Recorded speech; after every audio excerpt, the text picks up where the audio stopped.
Sevu, how are you feeling after what looked like a pretty impressive performance out there? Yeah, see, feeling a bit sore, and I don't know exactly how long it's been, but I'm pretty sure someone just told me the last time I had played Test rugby was 18 months ago. So being back out there tonight was very, very special, and yeah, definitely felt that on the body. I will nail my recovery, and yeah, hopefully I get to play again next week. How good was it to get over the line early?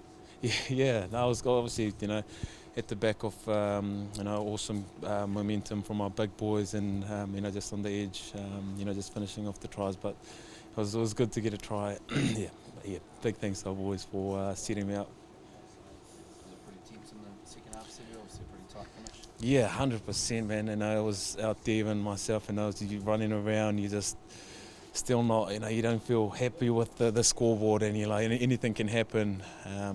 But yeah, just thank goodness we managed to come out on top. What do you think it was that got you over the line in the end? I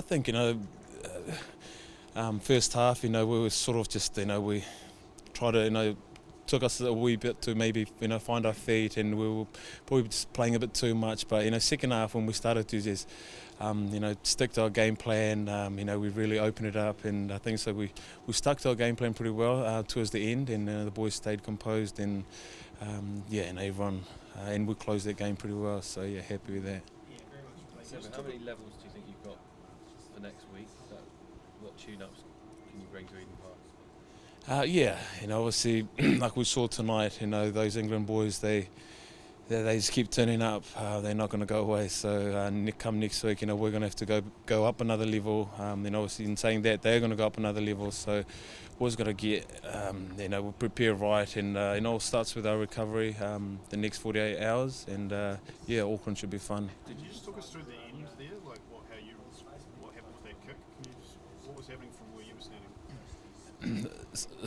When Damon's kick, yeah, because we were standing there, and I actually heard the ref say something, but I wasn't too sure what he said, and I'm pretty sure Damon's probably thinking the same too as well, because talking to him, he said that too as well, that he heard the ref say something, but he said it wasn't the time. So yeah, but confusion there for Damon and the ref. That actually kind of stressed us all out a bit more there when we had the chance to extend that lead a little bit more. But when that happened, it was just like, whoa, anything could happen literally right now. So yeah.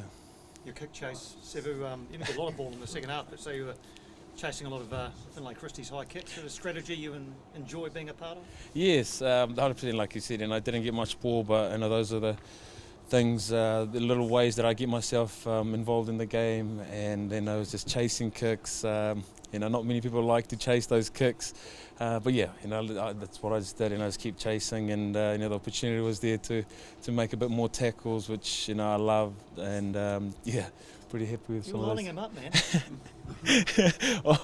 It all comes down to that kick. Finlay was kicking them pretty well, and like I said, I was just chasing, and it just happened to fall right in front of me, and it was right there, so I just took it. Yeah. So what have the All Blacks learned about England, and maybe their new players that they brought down here that they haven't played against before, that they're going to look into and get ready for ahead of the Auckland test? Sorry, what was the question? Well, just like what have the All Blacks and yourself personally learned about the New England players that have come down, never played New Zealand before, ahead of the Auckland test? How are you guys going to get ready to take on those new guys? Yeah, like they've got talent everywhere. Forwards, their backline, like we saw out there. The tries they scored. The big athletes they've got to as well. Their loose forwards and their backs. Like I said, it all comes down to our preparation, and we've got to go to the next level, because they're going to go to the next level. We know how much they'll be hurting from that, given the close score at the end. So come next week, we've got to be right up there, and because we know they'll bring it. So it's game on. It's exciting. Yeah. You expect quite a fierce response from England ahead of next week? 100%. That'll be real similar to today. It's going to be close. It's going to be real physical. Probably the team with the least amount of mistakes will come out on top. Were you guys surprised by that England rush D coming in off the edge? Did it feel like you had a lot of space, or did you? No, no, coming into this week, we knew that, because they've played a few tests in, the Six Nation in Japan last week, and we knew that was coming, but they do it so well. That's the thing, they do it really well, and they stopped us a few times from getting out wide. Like I said, we'll have to come back next week and learn from that, and come up with other strategies on how we get around that.